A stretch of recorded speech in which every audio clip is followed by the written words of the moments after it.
I really did think that we'd achieved peak progressive game design with Black People Stealing Simulator re-looted. But I was wrong, so very, very, very wrong. As now that Gamescom is in full swing, not only have we been told that the industry has a plan for its repeated failures, and it is to make games quicker within 1 to 2, maximum 3 years, and if they're absolute broken buggy messes, well, that's an early access launch instead. Perfect. Well, if that won't solve all of the industry's woes, then I don't know what will, although there is an alternative solution. There's a plan B too, and that is more politics in video games. Yes, you know that thing that's wiped out like a third of all video game jobs the last 3-4 years? How about we just make more of that? Why don't we make that an essential component? And what better place to start but with Border Hopper Simulator? Take us north. The tale of illegal immigrants crossing into America. The video game. Oh, that is just... Oh, that is just actually perfect. Yes, this is what we need right now. It's on Kickstarter, in case you were wondering. And as well, you might be thinking, what, breaking into the US illegally, a literal crime simulator? Oh, it gets worse, you see, because you're not merely playing as the illegal immigrant. Oh, no, you are playing as a coyote. Yes, players assume the role of a migrant guide, or colloquially known as human trafficker. Oh, yes. You know, I have long desired and longed for a game in which I could play an absolute unrepentant monster. You know, something that makes rape play pale by comparison. And yet, we just aren't allowed to host these games on Steam anymore, so here's a perfect opportunity, as of course, the human smuggling route between America and Mexico is one of the deadliest in the world, and progressive papers and various outlets have spent years now telling us about how unfathomably horrible this all is. Deadly human smuggling through Mexico thrives in perfect cycle of impunity. Mexico is one of the global centers of the child prostitution trade. There is an estimated 16 to 20,000 Mexican Central American children who are trafficked for sex in Mexico. Oh goody, I definitely want to be a part of this. Definitely. And coyote activity too is big business. And I love this part of Wikipedia that basically explains the kind of stuff you are required to have to start up your own mom and pop coyote business. Alrighty then.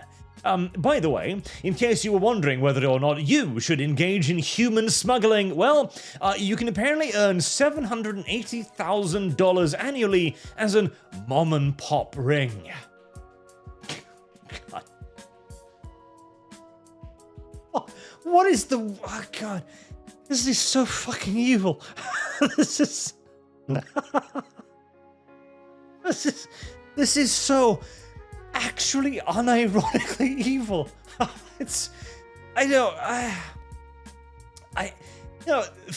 Forget the retardation of this, the idiocy of illegal people smuggling simulator. How unfathomably vile of a human being must you be to go, oh, this is a fine piece of employment here, or actually, we know exactly how terrible of a human you have to be to like this, because, well, they went to the United Nations and they were, yay, we love this. That's how bad of a human being you've got to be. You've got to be a professional UN bureaucrat. Fuck. Satan is green with envy at these people. But hey, the developers don't really care. They live in a nice cushy office in Los Angeles, of course. They've got Microsoft backing them up. They've got the United Nations. Apparently, all of this human smuggling and trafficking of children is not only perfectly okay, circle of impunity and all that, but a lot of really powerful companies and people seem to be all aboard. Almost makes you wonder, doesn't it? Almost. Almost indeed. And speaking of almost, so I was looking at the Kickstarter for a little bit, and something odd was immediately available, or apparent more correctly. So, they've raised, what was it, $55,271 out of the $30,000 pledge. They've raised all of this of 566 backers. Wow, impressive. So that's, an average of 100 backers each, right? $100 for each backer. But I looked through then the rewards, and there's a surprisingly few amount of people per tier. So with a light touch of autism, I was like, this is odd. I counted a total amount of people and the total amount of donations in these tiers here.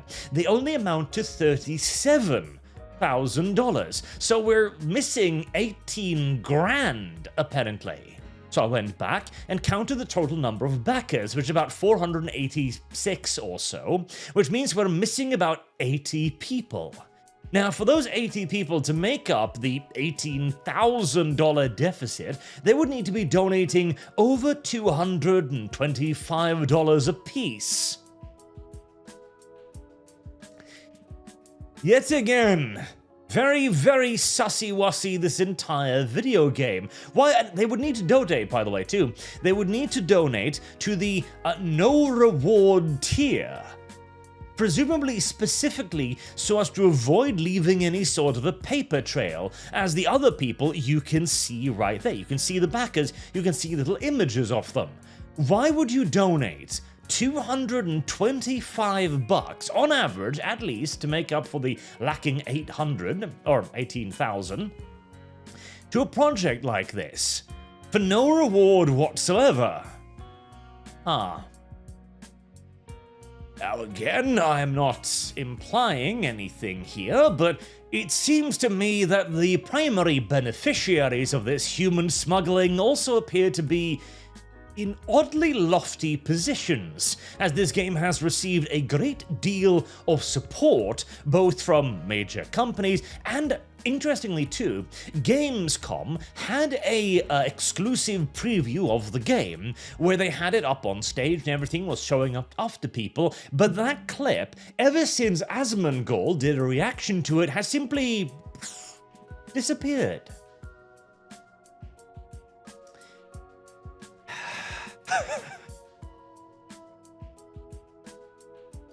Almost as if somebody was suddenly mildly embarrassed about their human trafficking video game. How very, very weird. One wonders what exactly they might be profiteering from or benefiting from. It's a mystery, that's for damn sure, because we all know how kind and how very, very generous the modern day left is, after all. But on a more basic note as well, okay, you're making a game about human smuggling on a scale probably never before seen in human history. I'm pretty sure the transatlantic slave trade would pale by comparison. Hell, the Arab slave trade would probably appear a downright amateurish fucking venture by comparison to this. And you've got all of your big friends supporting you on it, with 18 grand of strangely missing funding for what appears to be basically a Dustborn level narrative experience of walking from point A to point B, and that's about it. Like, what gameplay is there going to be? Resource management, maybe? To make sure that your chargers don't starve to death in the desert? Dodging helicopters. In fact, I believe, yeah, there you go. There's even a clip. Oh god, the American border guard attempting to prevent us, the illegal human traffickers, from doing our duty. Bad, evil. Whee. And, of course, it's all presented in the most positive light imaginable. How this is a struggle. Women and children are doing this. That's it. All walks of life forced. I believe even in one of their introductory sequences, they mention, what was it? Oh, yes. Years after I was obliged to flee to America.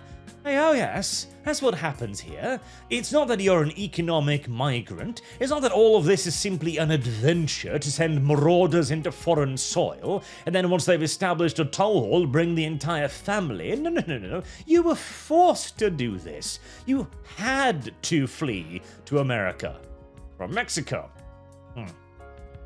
You know, last time I checked, Mexico wasn't actually at war or anything, and if they wanted to get rid of the cartels, well, I do believe there is currently a president in office that would offer pretty much any aid you wanted to bomb a significant portion of Tijuana, so this seems to be a problem, well, a you problem, Mexico, more so than anything. And I love this too. Take us north, creative director Carla walking along trails in Sonario Desert carrying artifacts left behind by migrants. Artifacts. Empty plastic bottles. Even whilst fleeing to the US, they're like, well, I've exhausted all of my water in this giant plastic bottle. Toss. Really? You could have brought that. It's still a container. You've managed to exhaust the water in it, but there could be more. You could find more water. You could have used for a plastic container later on, but no, God. These are the people coming to the US as well. And this too. This is done not for the want of making a good story. And I love as well, what is it here? Yes. This project is deeply personal, absolutely. That's what this is. It is a fetish project, that's what it is. This is the equivalent of white middle-class guilt-ridden American families traveling to Africa to be put in chains for a bit, so that they can flagellate themselves over the crimes of their ancestors.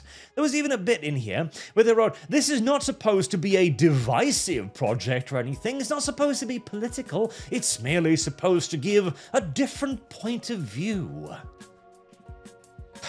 If I believed that for even a second, I might even be partially interested in understanding the reasons why all of this was happening, but even if they are, I have a sneaking suspicion the tales are going to be somewhat cherry-picked to begin with. Narrative-driven video game inspired by real-world stories that immerse players in the poignant journeys of migrants and asylum seekers on their way to cross the US-Mexico border. Goody. And this is now, well, fully funded. It's a video game.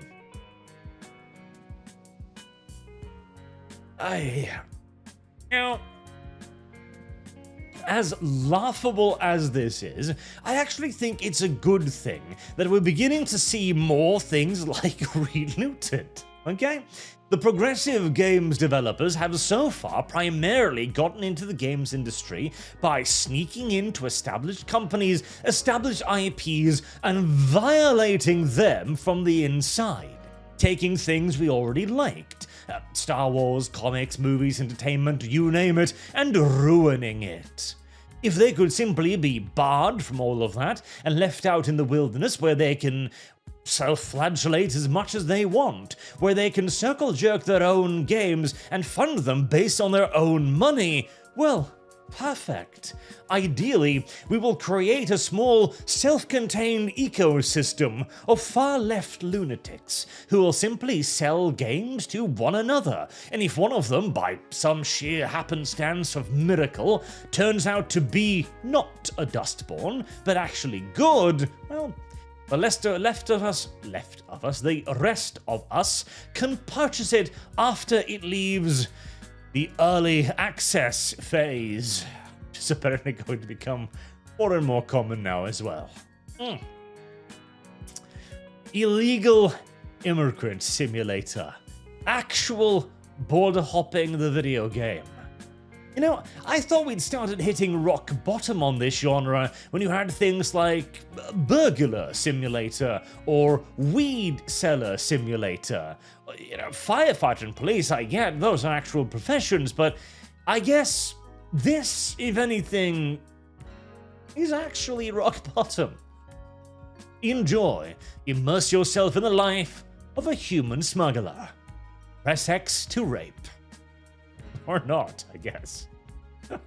That will be one of the many intriguing narrative choices that you will get to experience.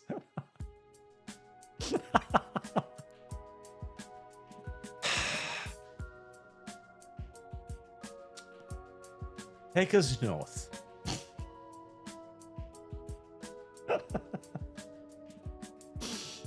Until next time, I have been Arch.